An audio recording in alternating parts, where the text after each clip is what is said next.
ಕೃಷಿ ರಂಗ ರೈತರಿಗಾಗಿ ಕಾರ್ಯಕ್ರಮ ಕಿಸಾನ್ ವಾಣಿ.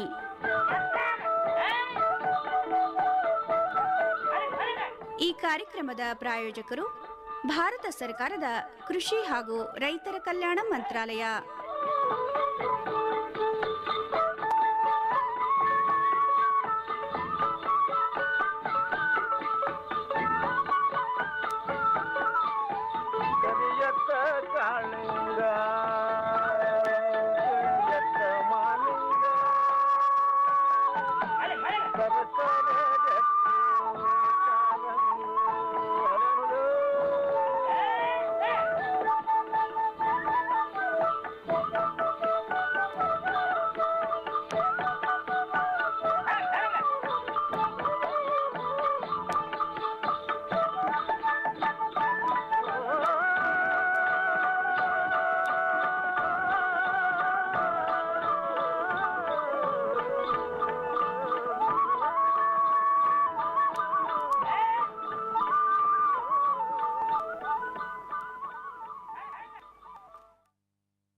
ರೈತ ಬಾಂಧವರಿಗೆಲ್ಲ ಶರಣಾರ್ಥಿಗಳು.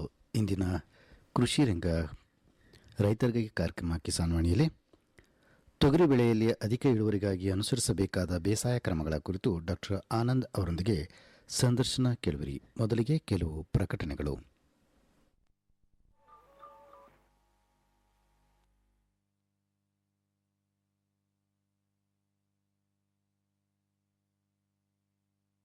ಪ್ರಧಾನಮಂತ್ರಿ ಕಿಸಾನ್ ಮಾನ್ಧನ್ ಯೋಜನೆ ಸಿಗುವುದು ಪೆನ್ಷನ್ನ ಆಸರೆಯು ಆಗದು ನಿರಾಸರೆ ಇನ್ನು ಸಿಗುವುದು ಸಂತಸದ ಕ್ಷಣವು ಕಳೆಯುವುದು ಸುಖದಿಂದ ವೃದ್ಧಾಪ್ಯ ರಕ್ಷಿತ ಆಗುವ ಅನ್ನದಾತ ಸುರಕ್ಷಿತ ಆಗುವ ಅನ್ನದಾತ. ಪ್ರಧಾನಮಂತ್ರಿ ಕಿಸಾನ್ ಮಾನ್ಧನ್ ಯೋಜನೆಯಿಂದ ಲಘು ಮತ್ತು ಸಣ್ಣ ಹಿಡುವಳಿದಾರ ರೈತರ ಭವಿಷ್ಯವಾಗುತ್ತೆ ಸುರಕ್ಷಿತ. 60 ವರ್ಷ ವಯಸ್ಸಾದ ನಂತರ 3,000 ರೂಪಾಯಿಗಳ ಮಾಸಿಕ ಪೆನ್ಷನ್ ಖಚಿತ. 55ರಿಂದ 200 ರೂಪಾಯಿಗಳ ಮಾಸಿಕ ಶುಲ್ಕ ನೀಡಿ 18ರಿಂದ 40 ವರ್ಷ ತನಕ ರೈತರು ಪ್ರವೇಶಿಸಬಹುದು. ಈ ಅಂಶದಾನ ಯೋಜನೆಯಲ್ಲಿ ಸರ್ಕಾರ ನೀಡುತ್ತದೆ ಸಮಪಾಲು ಕೊಡುಗೆ. ಎಲ್ಲ ರೈತ ಬಾಂಧವರು ಈ ಸೇವೆಯ ಪ್ರಯೋಜನಕ್ಕಾಗಿ ಜನಸೇವಾ ಕೇಂದ್ರಕ್ಕೆ ಹೋಗಿ ಉಚಿತವಾಗಿ ತಮ್ಮ ಹೆಸರನ್ನು ನೋಂದಾಯಿಸಿಕೊಳ್ಳಿ. ಪ್ರಧಾನಮಂತ್ರಿ ಕಿಸಾನ್ ಮಾನ್ಧನ್ ಯೋಜನೆ ಅನ್ನದಾತರ ಪರಿಶ್ರಮಕ್ಕಾಗಿ ಈಗ ಪೆನ್ಷನ್ನಿಂದ ಅವರ ಮನೆ ಸುರಕ್ಷಿತ. ಕೃಷಿ ಮತ್ತು ರೈತ ಕಲ್ಯಾಣ ಖಾತೆ ಭಾರತ ಸರ್ಕಾರದ ವತಿಯಿಂದ ಜನಹಿತಕ್ಕಾಗಿ ಜಾರಿ. अरे अरे अरे क्या कर रहा है? इधर इधर इधर हम बोल रहे हैं तेरे बीजू का. उतला बोल रहा है? पक्षियों से तो हम खेत को बचा लेते हैं, पर इन घातक रसायनों से कैसे बचाएं? मतलब? देख बेटा, तू जो ये अंधाधुंध रसायन मिलाता है ना, मिट्टी की सेहत बिगड़ने लगी है. और जब माटी ही कमजोर पड़ जाएगी तो उपज कैसे सेहतमंद होगी? अरे पहले ऐसा नहीं था. पूछना अपने बड़े बुजुर्गों से, कैसे फसल लहलहाती थी, शुद्धता झलकती थी. हाँ, माटी भी तंदुरुस्त और लोग भी. अरे अब पहली वाली बात कहाँ? पर अब तो सब यही डाले हैं. सब नहीं, आज भी लाखों जागरूक किसान परंपरागत विधि से फसल उगा रहे हैं. खर्चा कम और उपज की कीमत भी बेहतर पा रहे हैं. सच है? रे बेटे, एक्सपीरियंस से बता रहे हैं. धूप में बाल सफेद नहीं किए हैं. हाँ. ठीक है भाई, मैं भी आज से जैविक खेती शुरू करूंगा. माटी से प्रेम की परंपरा है. परंपरागत खेती.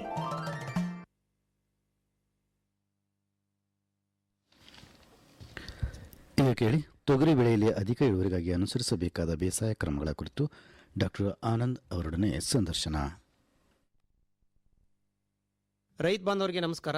ರೈತ ಬಾಂಧವರು, ಇವತ್ತಿನ ಒಂದು ಕಾರ್ಯಕ್ರಮದಲ್ಲಿ ತೊಗರಿಯಲ್ಲಿ ಸುಧಾರಿತ ಬೇಸಾಯ ಕ್ರಮಗಳು ಅಂತಂದರೆ ಹೆಚ್ಚಿನ ಒಂದು ಇಳುವರಿಯನ್ನು ಪಡಿಬೇಕಾಗಿತ್ತಂದರೆ ಯಾವ ರೀತಿ ಬೇಸಾಯವನ್ನು ಮಾಡೋದ್ರ ಮುಖಾಂತರ ತೊಗರಿಯಲ್ಲಿ ಹೆಚ್ಚಿನ ಇಳುವರಿಯನ್ನು ಪಡಿಬೋದು ಅಂತಕ್ಕಂಥ ವಿಚಾರವಾಗಿ ನಮ್ಮ ರೈತರಿಗೆ ಮಾಹಿತಿಯನ್ನು ಕೊಡಲಿಕ್ಕೆ ನಮ್ಮ ಜೊತೆ ಇವತ್ತು ಹಿರಿಯ ವಿಜ್ಞಾನಿಗಳು ಬೇಸಾಯ ತಜ್ಞರಾದಂಥ ಡಾಕ್ಟರ್ ಆನಂದ್ ಎನ್ನವರು ನಮ್ಮೊಂದಿಗಿದ್ದಾರೆ. ಅವರಿಂದ ಈ ವಿಚಾರವಾಗಿ ಇವತ್ತಿನ ಕಾರ್ಯಕ್ರಮದಲ್ಲಿ ಮಾಹಿತಿಯನ್ನು ತಿಳ್ಕೊಳ್ಳೋಣ. ನಮಸ್ಕಾರ ಡಾಕ್ಟರ್ ಆನಂದ್ ಅವರು. ನಮಸ್ಕಾರ. ಎಲ್ಲ ರೈತ ಬಾಂಧವರಿಗೆ ನಮಸ್ಕಾರ. ಹೇಳಿ, ಮೊದಲನೇದಾಗಿ ತೊಗರಿ ಬೆಳೆ ನಮ್ಮ ಜಿಲ್ಲೆಯಲ್ಲಿ ಸಾಕಷ್ಟು ಜನ ರೈತರು ಒಳ್ಳೊಳ್ಳೆ ಆಸಕ್ತಿಯಿಂದ ಬೆಳಿಲಿಕ್ಕೆ ಮುಂದೆ ಬರ್ತಾ ಇದ್ದಾರೆ. ತೊಗರಿ ಬೆಳೆಯ ಪ್ರಾಮುಖ್ಯತೆ ಬಗ್ಗೆ ಸ್ವಲ್ಪ ತಿಳಿಸ್ಕೊಡಿ. ಈಗೆಲ್ಲ ನಮ್ಮ ರೈತ ಬಾಂಧವರಿಗೆ ಗೊತ್ತಿದ್ದಂಗೆ ತೊಗರಿ ಭಾರತದ ಒಂದು ಅತ್ಯಂತ ಹಳೆ ಬೆಳೆ ಆಗಿದೆ ಮತ್ತು ಇದು ಕಡಲೆ ನಂತರ ನಾವೇನು ಕಡಲೆ ಬೆಳಿತೀವಲ್ಲ ಹಿಂಗಾರಲ್ಲಿ, ಅದು ನಂತರ ಎರಡನೇ ಪ್ರಮುಖ ದ್ವಿದಳ ಧಾನ್ಯದ ಬೆಳೆ ಆಗಿದೆ. ಆಮೇಲೆ ಇದನ್ನು ಏತುಕಪ್ಪ ಉಪಯೋಗಿಸ್ತೀವಿ ಅಂದ್ರೆ ನಾವು ಹೆಚ್ಚಾಗಿ ದಾಲ್ ರೂಪದಲ್ಲಿ ಉಪಯೋಗಿಸ್ತೀವಿ. ಅದಲ್ಲದೆ ಈ ತೊಗರಿಯಲ್ಲಿ ನಾವೇನನ್ನ ಧಾನ್ಯದಲ್ಲಿ ನೋಡಿದ್ರೆ ಕಬ್ಬಿಣದ ಅಂಶ ಜಾಸ್ತಿ ಇದೆ, ಅಯೋಡಿನ್ ಅಂಶ, ಅಗತ್ಯವಾದ ಅಮೈನೋ ಆಸಿಡ್ಸ್ ಅಂತೀವಲ್ಲ, ಅಮೈನೋ ಆಮ್ಲಗಳಾದ ಈಗ ಲೈಸಿನ್ ಆಗಿರ್ಬೋದು, ಥಯೋಸಿನ್ ಆಗಿರ್ಬೋದು, ಸಿಸ್ಟಿನ್ನು ಮತ್ತೆ ಅರ್ಜಿನ್ಗಳಂಥವನ್ನ ಸಮೃದ್ಧವಾಗಿ ಈ ಧಾನ್ಯದಲ್ಲಿದೆ. ಅದಲ್ಲದೆ ಪ್ರತಿಶತ 80ಕ್ಕಿಂತ ಹೆಚ್ಚು ತೊಗರಿ ಬೆಳೆಯನ್ನು ಎಲ್ಲೆಲ್ಲಿ ಬೆಳೀತಾ ಇದ್ದಾರೆ ಅಂದರೆ ಮಹಾರಾಷ್ಟ್ರದಲ್ಲಿ, ಆಮೇಲೆ ನಮ್ಮ ಕರ್ನಾಟಕದಲ್ಲಿ, ಮಧ್ಯಪ್ರದೇಶದಲ್ಲಿ, ಉತ್ತರ ಪ್ರದೇಶದಲ್ಲಿ, ಗುಜರಾತಲ್ಲಿ ಬೆಳೀತಾ ಇದ್ದಾರೆ. ಆಮೇಲೆ ಈಗ ತೊಗರಿ ಬೆಳೆಯನ್ನು ಭಾರತದಲ್ಲಿ ಹೆಚ್ಚಾಗಿ ಎಲ್ಲಿ ಬೆಳೀತಿದ್ದಾರೆ ಅಂದರೆ ಅರೆ ಶುಷ್ಕ ವಾತಾವರಣದಲ್ಲಿ ಪ್ರದೇಶದಲ್ಲಿ ಬೆಳೀತಾ ಇದ್ದಾರೆ. ಆಮೇಲೆ ಈಗ ನಮ್ಮ ಕರ್ನಾಟಕಕ್ಕೆ ಬಂದರೆ ಹೆಚ್ಚಾಗಿ ಉತ್ತರ ಕರ್ನಾಟಕದಲ್ಲಿ ಬಹುಮುಖ್ಯವಾದ ಇದು ದ್ವಿದಳ ಧಾನ್ಯದ ಬೆಳೆಯಾಗಿದೆ. ಆಮೇಲೆ ಹೆಚ್ಚಾಗಿ ಇದನ್ನ ಒಂದೇ ಬೆಳೆಯಾಗಿ ಎಲ್ಲೆಲ್ಲಿ ಬೆಳೀತಾರೆ ಅಂದರೆ ಈ ಕಲಬುರ್ಗಿಯಲ್ಲಿ ನಾವು ಪಲ್ಸ್ ಬೌಲ್ ಅಂತ ಇಂಗ್ಲಿಷ್ ಕರಿತೀವಿ. ಅಂತಂದ್ರೆ ಈಗ ದ್ವಿದಳ ಧಾನ್ಯ ಹೆಚ್ಚಾಗಿ ನಮ್ಮ ತೊಗರಿನ ಕಲಬುರ್ಗಿಯಲ್ಲಿ ಮತ್ತೆ ಬೀದರಲ್ಲಿ ಆಮೇಲೆ ರಾಯಚೂರಲ್ಲಿ ಬೆಳೀತಾರೆ. ಆಮೇಲೆ ಇದನ್ನ ಇತರ ಪ್ರದೇಶಗಳಲ್ಲಿ ಏನಂದ್ರೆ ಅಂತರ ಬೆಳೆಯಾಗಿ ಹೆಸರು ಜೊತೆ, ಉದ್ದಿನ ಜೊತೆಗೆ, ಎಳ್ಳಿನ ಜೊತೆಗೆ, ಆಮೇಲೆ ಸಜ್ಜೆ ಜೊತೆಗೆ ಅಂತರ ಬೆಳೆಯಾಗಿ ಇದನ್ನ ಬೆಳೀತಾರೆ. ಇನ್ನು ತೊಗರಿ ಬೆಳೆಯಲ್ಲಿ ಇಳುವರಿ ತಮಗೆ ಅನಿಸುತ್ತೆ ತಜ್ಞರಾಗಿ, ಇಳುವರಿ ವರ್ಷದಿಂದ ವರ್ಷಕ್ಕೆ ಜಾಸ್ತಿ ಆಗ್ತಾ ಇದೆ ಅಥವಾ ಇಳುವರಿ ಕಡಿಮೆ ಆಗ್ತಾ ಇದೆ? ಕಡಿಮೆ ಬರಲಿಕ್ಕೆ ಕಾರಣಗಳೇನು? ಇಳುವರಿ ಖಂಡಿತ ರೈತರ ಹೊಲದಲ್ಲಿ ಇಳುವರಿ ಕಡಿಮೆ ಆಗ್ತಾ ಇದೆ. ಏನಪ್ಪ ಕಾರಣ ಅಂತಂದ್ರೆ ನಾವೇನ್ ಶಿಫಾರಸ್ ಮಾಡಿರ್ತೀವಲ್ಲ ಆ ತಳಿನ ಅವರು ಉಪಯೋಗಿಸ್ತಾ ಇಲ್ಲ. ಅದಾದ್ಮೇಲೆ ಹೆಚ್ಚಿನ ಬೀಜ ಉಪಯೋಗಿಸ್ತಿದ್ದಾರೆ. ಆಮೇಲೆ ಸರಿಯಾದ ಬೇಸಾಯ ಕ್ರಮ ಏನಂತೀವಲ್ಲ ಅದು ಪಾಲನೆ ಮಾಡ್ತಾ ಇಲ್ಲ. ಆಮೇಲೆ ಈ ರಸಗೊಬ್ಬರಗಳು ಏನಿದೆ ಅಲ್ಲ, ಇಂಬ್ಯಾಲೆನ್ಸ್ ಅಂದ್ರೆ ಅಸಮತೋಲನ ಬಳಕೆ ಮಾಡ್ತಾ ಇದ್ದಾರೆ. ಅದಲ್ಲದೆ ಈಗ ನಾವು ಸಮಗ್ರ ಪೋಷಕಾಂಶಗಳಂತೀವಿ, ಏನಂತಂದ್ರೆ ನಾವು ಸಾವಯವ ಗೊಬ್ಬರ ಬಳಸಬೇಕು, ಆಮೇಲೆ ರಸಗೊಬ್ಬರ ಬಳಸಬೇಕು, ಅವು ಬಳಸ್ತಾ ಇಲ್ಲ ಅವರು. ಹೆಚ್ಚಾಗಿ ನಾವು ರಸಗೊಬ್ಬರ ಬಳಸಿದ್ರೆ ಆಮೇಲೆ ಸಮಗ್ರ ಕೀಟ ನಿರ್ವಹಣೆ ಮಾಡ್ತಾ ಇಲ್ಲ, ಸಮಗ್ರ ಕಳೆ ನಿರ್ವಹಣೆ ಮಾಡ್ತಾ ಇಲ್ಲ, ಸಮಗ್ರ ರೋಗ ನಿರ್ವಹಣೆ ಮಾಡ್ತಾ ಇಲ್ಲ. ಇದರಿಂದ ಏನಾಗ್ತಾ ಇದೆ, ಆಮೇಲೆ ಇನ್ನ ಹೆಚ್ಚಾಗಿ ಹೇಳ್ಬೇಕಂತಂದ್ರೆ ಮಳೆ ಅಭಾವದಿಂದ ಅಂತಂದ್ರೆ ಈಗ ಆಮೇಲೆ ಮಳೆ ಹೆಚ್ಚಾಗಿ ಅತಿಯಾದ ಮಳೆ ಬೀಳುವ ಪ್ರದೇಶಗಳಲ್ಲಿ ಬೆಳೆಯೋದ್ರಿಂದ ಇವೆಲ್ಲ ಕಾರಣಗಳಿಂದ ಏನಾಗ್ತಾ ಇದೆ ಅಂದ್ರೆ ನಮಗೇನು ಹೆಚ್ಚಾಗಿ ಇಳುವರಿ ಬರ್ತಾ ಇಲ್ಲ. ಇನ್ನು ಮುಖ್ಯವಾಗಿ ನಮ್ಮಲ್ಲಿ ವೈವಿಧ್ಯಮಯವಾದಂಥ ಮಣ್ಣನ್ನು ನೋಡ್ತೀವಿ. ಕೆಂಪು ಮಣ್ಣಿದೆ, ಉಸುಕು ಮಣ್ಣು ಬರ್ತದೆ, ಕಪ್ಪು ಮಣ್ಣಿದೆ. ಈ ತೊಗರಿಗೆ ಮಣ್ಣು ಮತ್ತು ಹವಾಗುಣ ಯಾವ ರೀತಿ ಇದ್ರೆ ಚೆನ್ನಾಗಿ ಬರ್ತದೆ ಅಂತ ಹೇಳ್ತಾರೆ? ಹೆಚ್ಚಾಗಿ ಈಗ ಸಾಮಾನ್ಯವಾಗಿ ಎಲ್ಲಾ ತರದ ಮಣ್ಣಲ್ಲೂ ನಾವು ತೊಗರಿಯನ್ನು ಬೆಳಿಬಹುದು. ಆಮೇಲೆ ಆಳವಾದ ಕಪ್ಪು ಮಣ್ಣು ಮತ್ತೆ ಈಗ ಈ ರಸಸಾರ ಅಂತೀವಲ್ಲ 6.5ರಿಂದ 7.5 ಇರುವ ರಸಸಾರಲ್ಲಿ ತೊಗರಿ ಉತ್ತಮವಾಗಿ ಬೆಳಿಬಹುದು. ಆಮೇಲೆ ಸಾಮಾನ್ಯವಾಗಿ ಈ ಸೌಳು ಅಥವಾ ಕ್ಷಾರಯುಕ್ತ ಮಣ್ಣು ಅಥವಾ ಜೌಗು ಹಿಡಿಯುವ ಮಣ್ಣಲ್ಲಿ ತೊಗರಿ ಹೆಚ್ಚಾಗಿ ಇಳುವರಿ ಕೊಡೋದಿಲ್ಲ.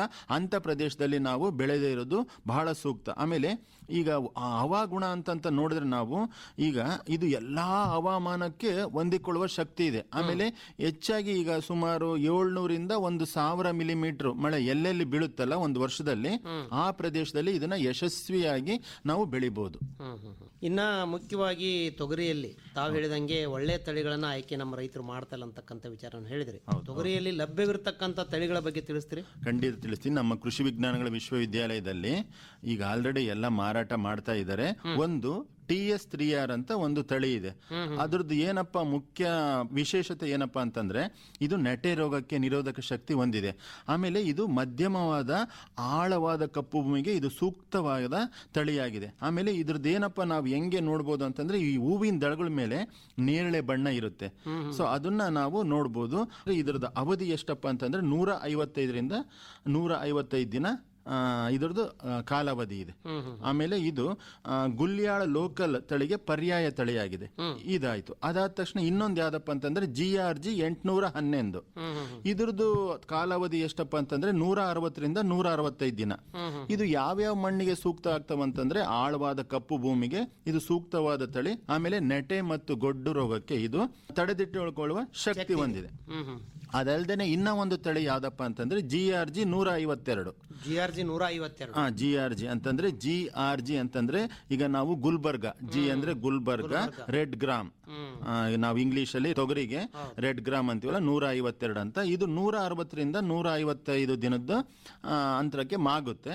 ಆಮೇಲೆ ಇದು ಸಮೇತ ಆಳವಾದ ಕಪ್ಪು ಭೂಮಿಗೆ ಸೂಕ್ತವಾದ ತಳಿ ಇದೆ. ಅದಲ್ಲದೆ ಇದು ಸಮೇತ ನೆಟೆ ಮತ್ತು ಗೊಡ್ಡು ರೋಗವನ್ನು ತಡೆದಿಟ್ಟುಕೊಳ್ಳುವ ಶಕ್ತಿ ಇದು ಹೊಂದಿದೆ. ಅದಲ್ಲದೆ ಇತ್ತೀಚಿನ ದಿನದಲ್ಲಿ ನಮ್ದು ಒಂದು ಸಭೆ ಆಯ್ತು.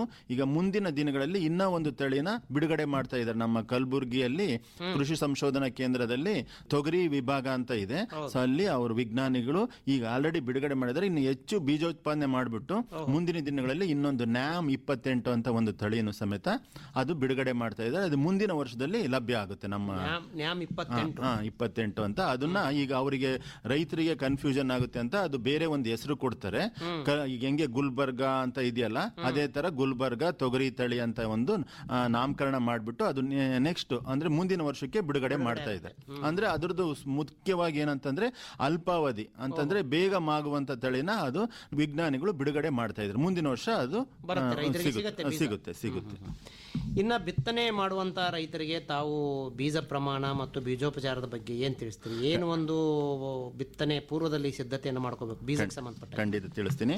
ಈಗ 1 ಎಕರೆಗೆ ಈಗೆಲ್ಲ ನಮ್ಮಲ್ಲಿ ಪ್ಯಾಕೆಟ್ ಅದೇ ತರ ಸಿಗುತ್ತೆ. ಒಂದು 5 kg ಸರಾಸರಿ 1 ಎಕರೆಗೆ ನಾವು 5 kg ಬೀಜ ಉಪಯೋಗಿಸ್ಬೇಕು. ಒಂದೇ ಗಾತ್ರದ ಉತ್ತಮ ಮೊಳಕೆ ಒಳೆಯುವ ಸಾಮರ್ಥ್ಯ ಇದ್ರೆ ನಾವು ಬಹಳ ಒಳ್ಳೆಯದು. ಆಮೇಲೆ ಈಗ ಬೀಜೋಪಚಾರ ಬಹಳ ಮುಖ್ಯ.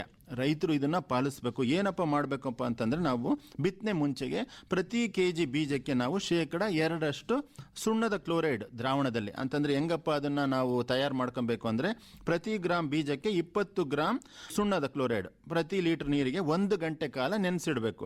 ಅದಾದ ತಕ್ಷಣ ನೆರಳಿನಲ್ಲಿ 7 ರಿಂದ 8 ಗಂಟೆ ಕಾಲ ಅದನ್ನ ಒಣಗಿ ಬಿತ್ತನೆ ಮಾಡಬೇಕು. ಇದರಿಂದ ಏನಪ್ಪ ನಮಗೆ ಅನುಕೂಲ ಅಂತ ಆಗುತ್ತೆ ಅಂತಂದ್ರೆ ಮೊಳಕೆ ಏಕಕಾಲಕ್ಕೆ ಎಲ್ಲಾ ಬೀಜಗಳು ಮೊಳಕೆ ಹೊಡೆಯುತ್ತೆ. ಆಮೇಲೆ ಸಸಿಗಳಿಗೆ ಬರ ನಿರೋಧಕ ಶಕ್ತಿ ಹೆಚ್ಚಾಗುತ್ತೆ. ಸೊ ಅದಕ್ಕೋಸ್ಕರ ಇದನ್ನ ಪಾಲನೆ ಮಾಡಬೇಕು. ಆಮೇಲೆ ನಿಮಗೆಲ್ಲ ಗೊತ್ತಿದ್ದಂಗೆ ಅಣುಜೀವಿ ಗೊಬ್ಬರ ಅಂತಂದ್ರೆ ಈ ರೈಜೋಬಿಯಂ ಅಂತ ಅಣುಜೀವಿ ಗೊಬ್ಬರ ಇದೆ. ಅದು 1 ಎಕರೆಗೆ 200 ಗ್ರಾಮ್ ಬೀಜೋಪಚಾರ ಮಾಡೋದ್ರಿಂದ ಏನಾಗುತ್ತೆ ಅಂದ್ರೆ ವಾತಾವರಣದಲ್ಲಿ ಏನು ನಮಗೆ ಸಾರಜನಕ ಇದೆಯಲ್ಲ ಅದು ಸಸಿಗಳು ಹಿಡಿದಿಟ್ಕೊಂಡು ಮಣ್ಣಿನ ಫಲವತ್ತತೆ ಜಾಸ್ತಿ ಮಾಡಿಬಿಟ್ಟು ಅದು ಗಿಡಗಳಿಗೆ ಸಿಗಂಗ್ ಮಾಡುತ್ತೆ. ಇದು ರೈಜೋಬಿಯಂ. ಆಮೇಲೆ ಇನ್ನೊಂದು ರಂಜಕ ಕರಗಿಸುವ ಗೊಬ್ಬರ ಅಂತಿದೆ. ರಂಜಕ ಕರಗಿಸುವ ಗೊಬ್ಬರ ಅದು ಸಮೇತ ನಾವು ಅಣುಜೀವಿ ಗೊಬ್ಬರ 200 ಗ್ರಾಮ್ ಪ್ರತಿ kg ಬೀಜಕ್ಕೆ ನಾವು ಶಿಲೀಂಧ್ರನಾಶಕ ಬೀಜೋಪಚಾರ ಮಾಡೋದ್ರಿಂದ ಏನಾಗುತ್ತೆ ಈ ಮಣ್ಣಲ್ಲಿ ಆಲ್ರೆಡಿ ರಂಜಕ ಇರುತ್ತಲ್ಲ ಆ ಜೀವಿಗಳು ಅದನ್ನ ಕರಗಿಸ್ಬಿಟ್ಟು ಗಿಡಗಳಿಗೆ ಸಿಗಂಗ್ ಮಾಡಿ ಮಣ್ಣಿನ ಫಲವತ್ತತೆನೂ ಜಾಸ್ತಿ ಮಾಡುತ್ತೆ. ಆಮೇಲೆ ಗಿಡಗಳ ಬೆಳವಣಿಗೆಗೂ ಅಭಿವೃದ್ಧಿ ಆಗುತ್ತೆ. ಇದೆಲ್ಲದ ನಂತರ ಈ ನೆಟೆ ರೋಗ ಬರುವ ಜಮೀನಲ್ಲಿ ನಾವು ಟ್ರೈಕೋಡರ್ಮಾ ಅಂತ ಅದು ಪ್ರತಿ kg ಬೀಜಕ್ಕೆ 4 ಗ್ರಾಮ್ ಬೀಜೋಪಚಾರ ಮಾಡೋದ್ರಿಂದ ಏನಾಗುತ್ತೆ ಅಂತಂದ್ರೆ ಮುಂದೆ ನೆಟೆ ರೋಗ ಬರದಂತೆ ಇದನ್ನ ನಾವು ಕಾಪಾಡ್ಕೊಬಹುದು. ದಯವಿಟ್ಟು ರೈತರಲ್ಲಿ ಕಳಕಳಿ ಮನವಿ, ಇವೆಲ್ಲವನ್ನು ಬೀಜೋಪಚಾರ ಖಂಡಿತ ಮಾಡ್ರಿ. ನಿಮಗೆ ಮುಂದೆ ಏನಾಗುತ್ತೆ ಅಂತಂದ್ರೆ ಮಣ್ಣಿನ ಫಲವತ್ತತೆನೂ ಜಾಸ್ತಿ ಆಗುತ್ತೆ. ಆಮೇಲೆ ರೋಗ ನಿರೋಧಕ ಶಕ್ತಿನೂ ನಾವು ಹೆಚ್ಚಿಸಬಹುದಾಗಿದೆ. ಇನ್ನು ಇಲ್ಲಿ ರೈತರಿಗೆ ಭೂಮಿ ಸಿದ್ಧತೆ ಬಗ್ಗೆ ಏನ್ ಹೇಳ್ತಾರೆ? ರೈತರಿಗೆ ಆಲ್ರೆಡಿ ಗೊತ್ತಿದೆ.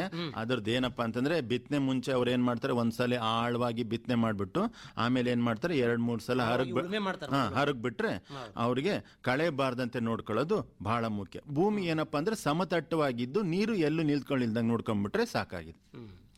ಇನ್ನೊಂದು ಮುಖ್ಯವಾದದ್ದು ಕೆಲವೊಂದು ಜನ ರೈತರು ಏನ್ ಮಾಡ್ತಾರೆ ಗೊಬ್ಬರವನ್ನ 1 ತಿಂಗಳಾದ್ಮೇಲೆ ಕೊಡ್ತಾರೆ. ಕೆಲವೊಂದು ಜನ ಬಿತ್ತುವ ಗೊಬ್ಬರ ಕೊಡ್ತಾರೆ, ಕೆಲವೊಂದು ಜನ ಗೊಬ್ಬರ ಕೊಡೋದೇ ಇಲ್ಲ.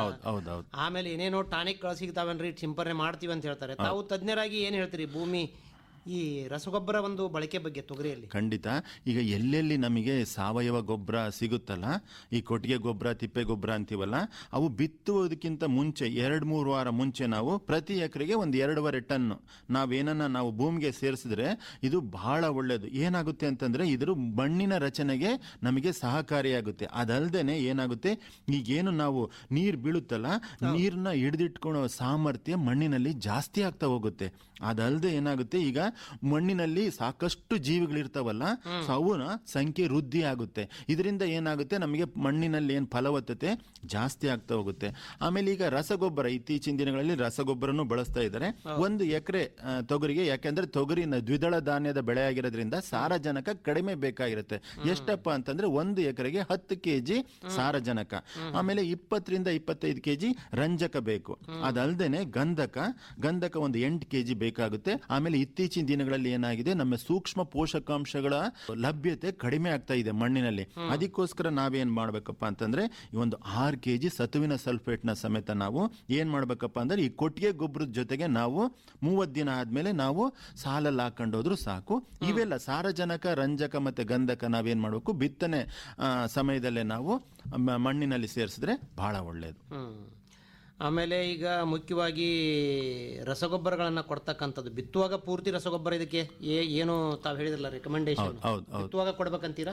ಹೌದು, ಇದು ದ್ವಿದಳ ಧಾನ್ಯದ ಬೆಳೆಯಾಗಿರೋದ್ರಿಂದ ನಾವು ಬಿತ್ತನೆ ಸಮಯದಲ್ಲೇ ನಾವೇನಪ್ಪಾ ಅಂತಂದ್ರೆ ನಾವು ಸಾಲಿನಲ್ಲಿ ಒಂದು 5 ಸೆಂಟಿಮೀಟರ್ ದೂರದಿಂದ ನಾವು ಬಿತ್ತನೆ ಮಾಡ್ಬೇಕಾದ್ರೆ ಹಾಕ್ಬೇಕು. ನಾವೇನೀಗ ಅದೇ ಏಕದಳ ಧಾನ್ಯಗಳಲ್ಲಿ ಏನಾಗುತ್ತೆ ಅಂದ್ರೆ ನಾವು ಸಾರಜನಕನ ನಾವು 2 ಸರಿ ಅಂದ್ರೆ ಮೇಲ್ಗೊಬ್ಬರವಾಗಿ ಕೊಡ್ತೀವಿ ಮತ್ತೆ ಬಿತ್ತನೆ ಸಮಯದಲ್ಲಿ ಕೊಡ್ತೀವಿ. ಇದರಲ್ಲಿ ಒಂದೇ ಸಮಯದಲ್ಲಿ ಕೊಟ್ರೆ ಸಾಕಾಗುತ್ತೆ. ಇನ್ನೊಂದು ತೊಗರಿಯಲ್ಲಿ ಮುಖ್ಯವಾಗಿ ಒಂದು ಪಲ್ಸ್ ಮ್ಯಾಜಿಕ್ ಬಗ್ಗೆ ಬಹಳಷ್ಟು ವಿಜ್ಞಾನಿಗಳು ಹೇಳ್ತಿರ್ತಾರೆ. ಇದು ಯಾವ ಹಂತದಲ್ಲಿ ನಮ್ಮ ರೈತರು ಏನ್ ಮಾಡ್ತಾರೆ, 1 ತಿಂಗಳಿಂದ ಚಾಲು ಮಾಡಿಬಿಡ್ತಾರೆ ಸಿಂಪರಣೆ ಮಾಡಿ. ತಾವು ಏನು ಹೇಳ್ತಾರೆ ಪಲ್ಸ್ ಮ್ಯಾಜಿಕ್? ಈಗ ಪಲ್ಸ್ ಮ್ಯಾಜಿಕ್ ಯಾವಾಗ ನಾವು ಸಿಂಪರಣೆ ಮಾಡ್ಬೇಕಂದ್ರೆ ಹೂ ಹಾಡುವ ಸಮಯದಲ್ಲಿ ಒಂದು 50% ಹೂ ಹಾಡೋದಲ್ಲಿ, ಆಮೇಲೆ ಅವಾಗ 15 ದಿನ ಆದ್ಮೇಲೆ ಮತ್ತೆ ಇನ್ನೊಂದು ಬಾರಿ ನಾವು ಸಿಂಪರಣೆ ಮಾಡೋದು ಬಹಳ ಒಳ್ಳೇದು. ಮೊನ್ನೆ ಒಬ್ಬರು ರೈತರು ಕೇಳಿದೆ ನನಗೆ, ಸರ್ ಈಗ ತೊಗರಿ ಬಿತ್ತಿ ಸಾಮಾನ್ಯವಾಗಿ ನಾವು 19 ಸಿಂಪರಣೆ ಮಾಡ್ಬೋದಾ 1 ತಿಂಗಳು ಬೆಳೆ ಆದ್ಮೇಲೆ ಅಂತ ಹೇಳಿ? ಖಂಡಿತ ಮಾಡ್ಬೋದು. ಅಂದ್ರೆ ಯಾವಾಗಪ್ಪ ಅಂತಂದ್ರೆ ಈಗ 19 ಏನಂದ್ರೆ 19 ಸಾರಜನಕ, ರಂಜಕ, ಪೊಟ್ಯಾಶ್ ಇರುತ್ತೆ. ಸೊ ನಾವ್ ಯಾವಾಗಪ್ಪ ಅಂತಂದ್ರೆ ನಾವು ಈಗೇನ ನಾವು ಮಣ್ಣಿನಲ್ಲಿ ನಾವೇನ ಸಾರಜನಕ ಹಾಕಿಲ್ದಾಗ ಏನು ಮಾಡೋದು, ನಾವು ಮೇಲ್ಗೊಬ್ಬರವಾಗಿ ನಾವು ಸಿಂಪರಣೆ ಮಾಡ್ಬೋದು. ಸಿಂಪರಣೆ ಮಾಡೋದ್ರಿಂದ ಖಂಡಿತ ಅದನ್ನು ಅಷ್ಟೇ ಹೂ ಆಡುವ ಸಮಯದಲ್ಲಿ ಮತ್ತೆ 15 ದಿನ ಆದ್ಮೇಲೆ ಮತ್ತೆ ನಾವು ಸಿಂಪರಣೆ ಮಾಡೋದ್ರಿಂದ ಈಗ ಏನಾಗುತ್ತೆ, ಎಲೆಗಳಲ್ಲಿ ಆಹಾರ ಉತ್ಪಾದನೆ ಆಗುತ್ತಲ್ಲ, ಆಹಾರ ಇದು ಎಲೆಗಳ ವಿಸ್ತೀರ್ಣ ಜಾಸ್ತಿ ಆದಂಗೆಲ್ಲ ನಮಗೆ ಆಹಾರ ಉತ್ಪಾದನೆ ಜಾಸ್ತಿ ಆಗ್ಬಿಟ್ಟು ಅದು ನಮಗೆ ಕಾಳು ಕಟ್ಟಕ್ಕೆ ಜಾಸ್ತಿ ಉತ್ಪಾದನೆ ಜಾಸ್ತಿ ಆಗುತ್ತೆ. ಅದಕ್ಕೋಸ್ಕರ ನಾವು 19 ನಾವು ಸಿಂಪರಣೆ ಮಾಡಬಹುದು. ಮತ್ತೊಂದು ಸಮಸ್ಯೆ ತೊಗರಿ ಬೇಸಾಯವನ್ನ ಮಾಡುವಂತ ರೈತರಿಗೆ ಕಳೆಗಳ ಸಮಸ್ಯೆ.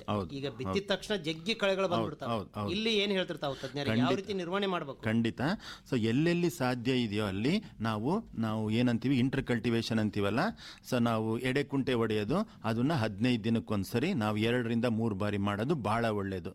ಎಲ್ಲಿ ನಮಗೆ ಕಳೆನಾಶಕದ ಬಗ್ಗೆ ಅವರಿಗೆ ಸಂಕ್ಷಿಪ್ತವಾಗಿ ಮಾಹಿತಿ ಇದೆಯೋ ಆ ರೈತರು ಬಿತ್ತಿದ ದಿನ ಬಿತ್ತಿದ ಮರುದಿನ ಒಂದು ಕಳೆನಾಶಕ ಇದೆ, ಅದು ಪೆಂಡಿಮಿಥಲಿನ್ ಅಂತ 1 ಲೀಟರ್ ನೀರಿಗೆ 2 ml ನಾವು ಹಾಕೊಂಡು ಸಿಂಪರಣೆ ಮಾಡಬೇಕು. ಬೇಡಪ್ಪ ನಮಗೆ 1 ಎಕರೆಗೆ ಬೇಕು ಅಂತಂದ್ರೆ 1 ಎಕರೆಗೆ ನಾವು 700 ml. ಎಷ್ಟು ನೀರು ಹಾಕ್ಬೇಕಪ್ಪ ಅಂದ್ರೆ 1 ಎಕರೆಗೆ 300 ಲೀಟರ್ ನೀರು ಬೇಕಾಗುತ್ತೆ. ಸೊ ಈ ತರ ನಾವು ಎಲ್ಲಾ ಭಾಗದಲ್ಲೂ ನಾವು ಸಿಂಪರಣೆ ಮಾಡೋದ್ರಿಂದ ಬಿತ್ತಿದ ದಿನ ಬಿತ್ತಿದ ಮರುದಿನ ಸಿಂಪರಣೆ ಮಾಡೋದ್ರಿಂದ ಈಗೇನು ಬೀಜದಿಂದ ಕಳೆ ಬರ್ತಾವಲ್ಲ ಅವೆಲ್ಲ ಹೋಗ್ತವೆ. ಅದು ಎಲ್ಲಿ ತನಕ ಅಂದ್ರೆ 25 ರಿಂದ 30 ದಿನ ತನಕ ಯಾವುದೇ ಕಳೆ ಬರಲ್ಲ. ಆದರೆ ರೈತರಲ್ಲಿ ನಾನು ಏನು ಮನವಿ ಮಾಡ್ಕೊಂಡ್ರೆ 3 ಮುಖ್ಯ ಅಂಶಗಳು. ನಾವು ಕಳೆನಾಶಕ ಸಿಂಪರಣೆ ಮಾಡ್ಬೇಕಾದ್ರೆ ಮಣ್ಣಿನಲ್ಲಿ ಸಾಕಷ್ಟು ತೇವಾಂಶ ಇರಬೇಕು. ಆಮೇಲೆ ಎರಡನೇದು ಏನಪ್ಪಾ ಅಂತಂದ್ರೆ ಮಣ್ಣು ಹುಡಿ ಆಗಿರ್ಬೇಕು, ಎಂಟೆಗಳು ಎಳ್ಳೆಗಳಂತೀವಲ್ಲ ಅದು ಇರಬಾರ್ದು. ಆಮೇಲೆ ಸಿಂಪರಣೆ ಮಾಡ್ತಾ ನಾವೇನ್ ಮಾಡ್ಬೇಕಂದ್ರೆ ಹಿಂದೆ ಸರಿಯುತ್ತಾ ಸಿಂಪರಣೆ ಮಾಡಬೇಕು. ಇವು 3 ಮುಖ್ಯ ಅಂಶಗಳು ನಾವು ಉದಯ ಪೂರ್ವ ಕಳೆನಾಶಕ ಅಂತಂದ್ರೆ ಬಿತ್ತಿದ ದಿನ ಬಿತ್ತಿದ ಮರುದಿನ ನಾವು ಸಿಂಪರಣೆ ಮಾಡೋದಕ್ಕೆ. ಅದಾದ್ಮೇಲೆ ಏನಪ್ಪಾ ಅಂತಂದ್ರೆ ಈಗ ನಮಗೆ ಕಸ ಮತ್ತೆ ಬರುತ್ತೆ. ಈಗ ನಮಗೆ 15 ರಿಂದ 20 ದಿನ ಅಥವಾ ಕಳೆಗಳಲ್ಲಿ ಎಲೆಗಳ ಸಂಖ್ಯೆ ನಾವು ಬಿತ್ತನೆ ಮಾಡಿದ್ಮೇಲೆ 20-25 ದಿನಕ್ಕೆ ಏನಪ್ಪಾ ಬಂತಂದ್ರೆ ಅವಾಗ ಒಂದು ಇಮೆಜತೆಪೇರ್ ಅಂತ ಒಂದು ಕಳೆನಾಶಕ ಇದೆ.